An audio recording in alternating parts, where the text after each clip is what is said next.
Tell us a little bit about the project that the company now envisions for where we are here. Well, right now we've master planned and are working on bringing some projects into the core, what we call the core project. And we're standing on the west end of it. This area right around through here will be a mixed use project that we'll do on the front end. It'll be a mix of apartments, retail, organic grocer, health club, freestanding restaurants, and it's kind of the amenity package and a small piece of the housing for the people who will end up using the project. Why don't you give us the lay of the land back there? That stand of trees back there, does that sort of form a rough marker for part of the property? Right. So what we're doing is we're incorporating all the greenways and the wetlands and everything into the project. So the pieces that you see out there will remain, but behind them are pieces that are of this size and larger. So, and it kind of just keeps stepping back for almost a mile. So it's a 260 acre project with some ability to expand it out further if we want to.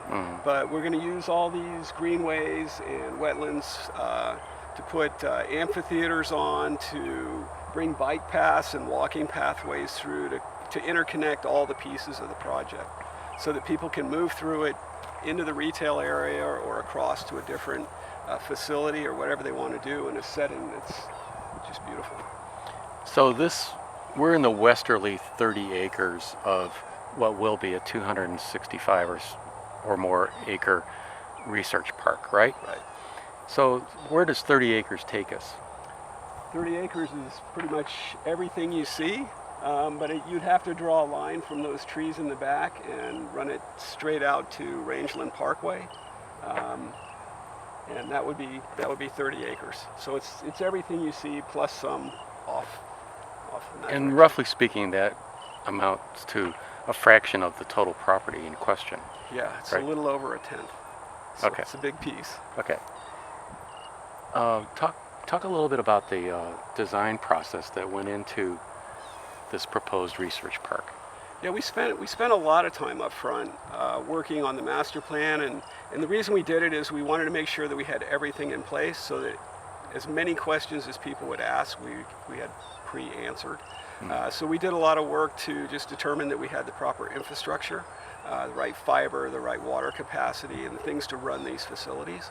And then we looked at the uses that we thought would be in the park, and we laid them out in a logical manner, got circulation worked up, figured out where we would want to have the main amenity features. So like in the corner of a really nice wetland, we'll set an amphitheater that could be used as a lecture facility or for concerts or whatever people want to do out here, and put in all the streetscapes and everything else so that we have a cohesive plan. It probably won't turn out the way exactly that we planned it, but we've figured out kind of what we want where and how to intermix. Mm-hmm. If we were to come back here 20 years from now, just use your imagination, tell me what we might see. Well, our hope is that you'll see a large university presence, and it'll probably be an aggregation of a number of universities as opposed to having a large single university. Mm-hmm. We hope we'll have some larger life science companies residing in here, along with a lot of mid-size and small life science companies, as well as anyone related to IT. There's a lot of data and IT that are used in the life science industries, whether it's graphically or number crunching. Mm-hmm. And we hope that eventually there'll be a hotel convention center here, that there will be some housing for students,